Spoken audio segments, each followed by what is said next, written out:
Hi, this is Teacher Nanay Christy and I want to discuss about how I plan my grade 1 curriculum for the coming school year.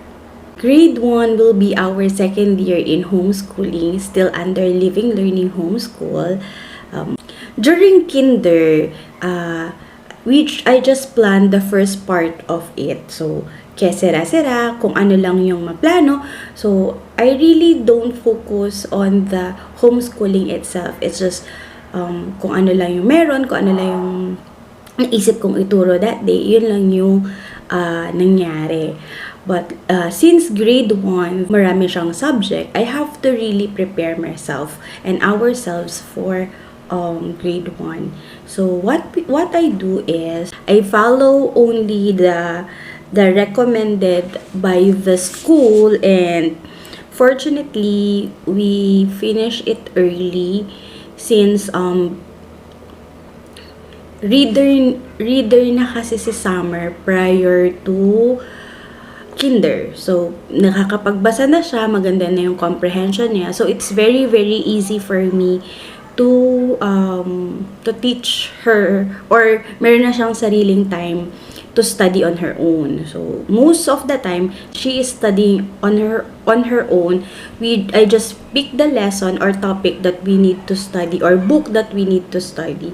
And of course, exploring them. So, for now, ang gagawin ko is preparation for grade 1. How do I prepare for grade 1? First is, i-choose ko muna kung ano yung method of learning na gagamitin namin. Since we are still under Living Learning Homeschool next year, we will gonna use the Charlotte Mason method. The thing is, I really have to focus on ourselves kasi sometimes during the kinder, although hindi pa siya tapos, nagpapanik ako every time I hear na kinder multiplication table na yung inaaral nila. And there are times na parang feeling ko, hindi pa alam ni Summer yung multiplication. Kinder, nagpa-fraction na. Parang nagpapanik ako on that sense. Kasi parang feeling ko, hindi pa namin yun na topic. Parang minsan naiisip ko, bakit nga ba ako nag-homeschool? Parang dapat pala yun na yung mga natatopic ng kinder. What I do usually is piniprint ko yung DepEd requirements for kinder, and I check kung natapos na namin to, okay na to. So I still go there and check ko yung libro na binigay ng school na recommended nila. Ayan. So one good thing about Charlotte Mason is readily available na yung mga books nila. It's just you have to find it online. Most of them are merong soft copy, and talagang magagamit mo sila. So for grade 1, ang mga subjects are values education. For values education, we will use Bible. So yeah. For social studies, under social studies for grade 1, we have the world history tale, world biography, geography, church history, Philippine history. So we have values education, we use Bible.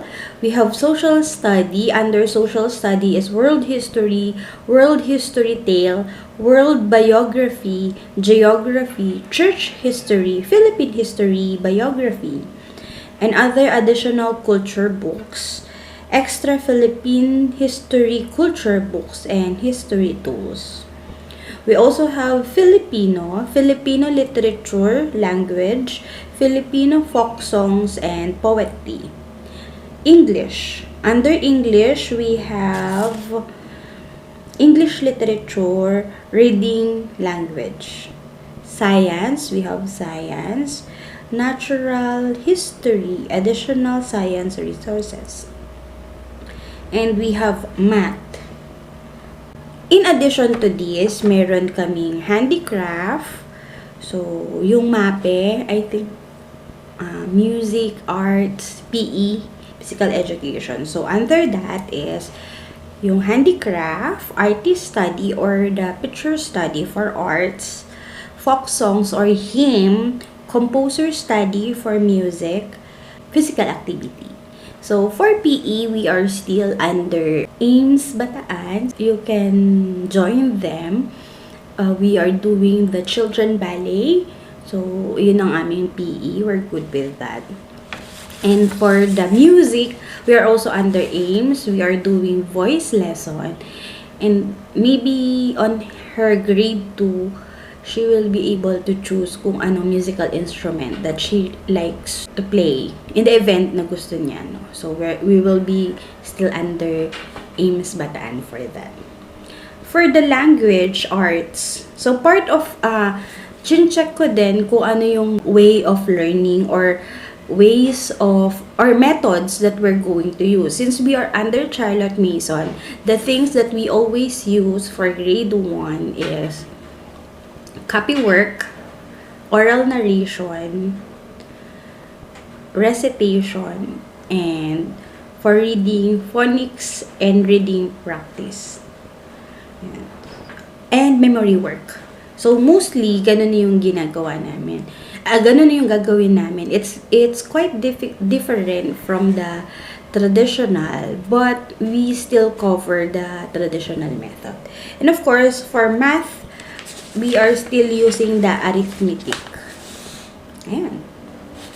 So what I do is, I print. Ito yung required, ito yung suggested, hindi siya required. Suggested books ng school. So, pinrint ko siya. And I'm also use Ambleside online. So, this one, Ambleside online. And this one naman, yung LLH sample exam template.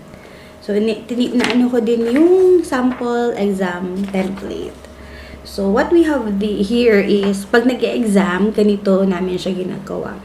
So, for Bible or values, what we do is tell the story of a Bible characters, tell about the biblical event, what do you know about the character or the Bible place, like that. Or the event place, ganyan.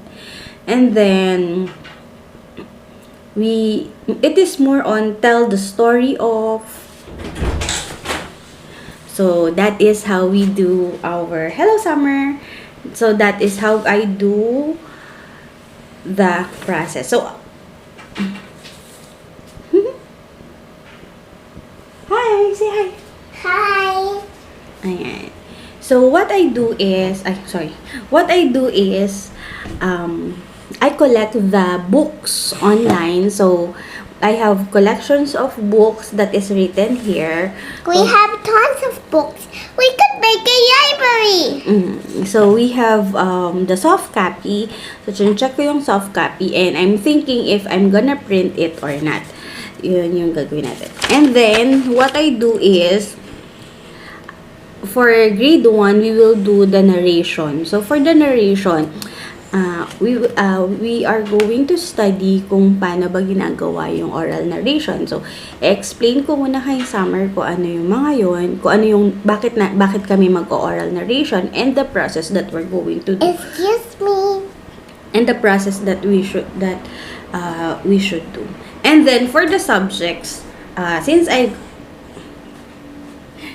already gather all the books that we need, hahati-hatiin ko na siya into four.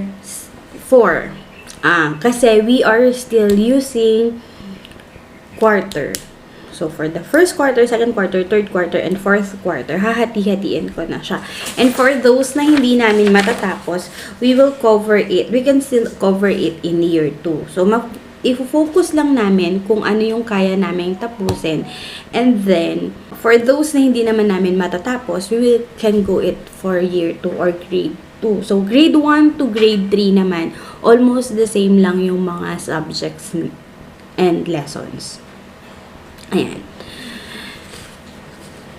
So, for now, I have to prepare all the copyworks. Yun yung measure na miss ko kasi we have to do the daily copywork. So, I have to prepare the daily copywork. And the memory work. So, we were gonna focus on the memory work in terms of memorizing the Bible verses and of course some lines and a poem. So last year, we for kinder, we already finished a Filipino Bible verse, English poem, and the school motto. So we finished that. So we're done with that.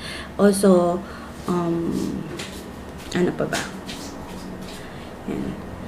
So since meron na akong online, since I have collected na yung mga books na kailangan namin,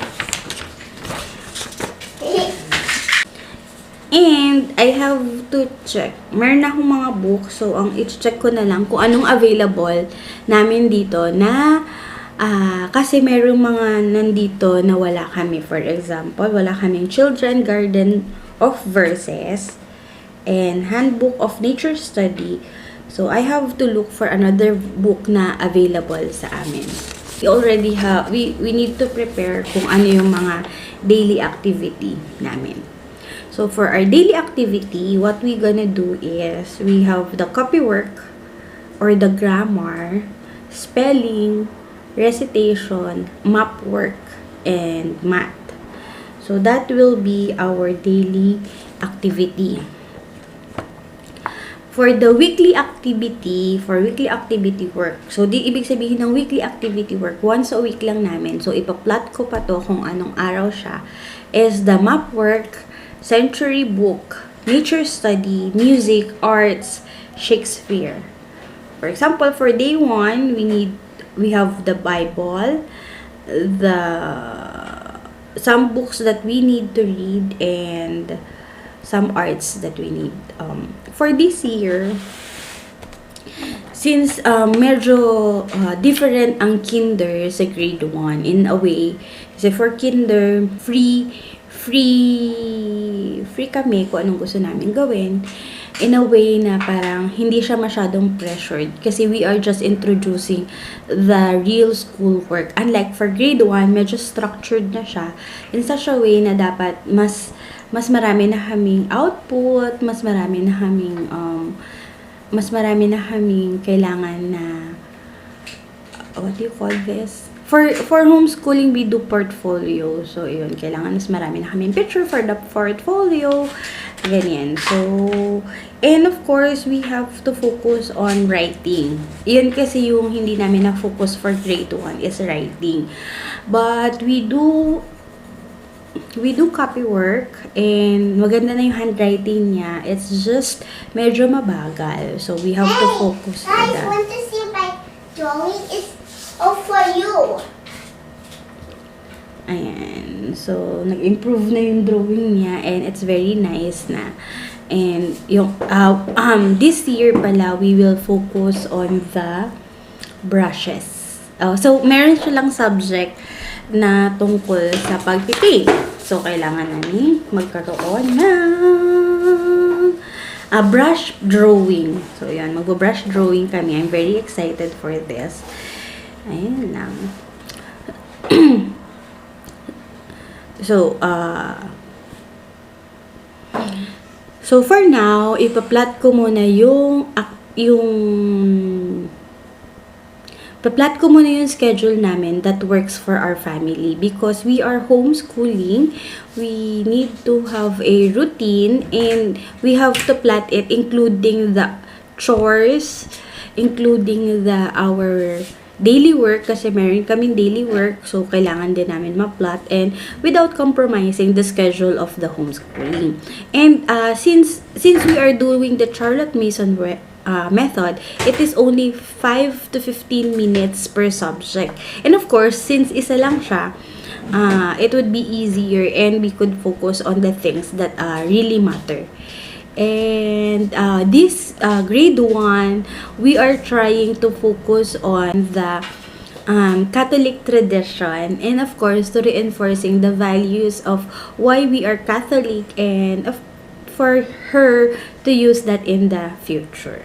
So that's it. So what I am going to do for now is I print all the required subject and get the online books or the soft copy of the books, and then we're going to plot in summary how I prepare my lesson is, number one, I check with the DepEd requirements kung ano yung mga DepEd subjects na kailangan naming matackle. Number two, I print the required or the suggested books of our homeschool provider. Number three is to check other curriculum. So, we do the Amplify online. So, yun. Almost the same din sila. And number four is review the method that we're going to use. So, we're going to use copywork, oral narration, arts, reading, so picture study, music study, nature walk. So, we're going to focus on those. So, kailangan ko i-review kung paano ba sila ginagawa. And fifth, I have to plot all the subjects accordingly so that including the time, the proper time that we need so that it will be functional for the family and attainable for the family. And number 6 is to plot the title of the books or the chapters that we're going to read daily. And of course, I really have to think on the output. So we have to do the daily output since we will be using more, the school will be requiring more photos for the portfolio, and print and do the copywork. Yun yung na-miss ko for this year. So, piprint na kami ng copywork namin and we will really focus on writing. And what else? So, lahat yon i-Excel file natin. For those who want the soft copy of the books that we are going to use, just like and subscribe to our channel and PM me so that I can give you the link of the books that I have collected for grade 1. So, with this, thank you so much. I hope that I inspire you in my preparation for grade 1. Thank you and see you again next time.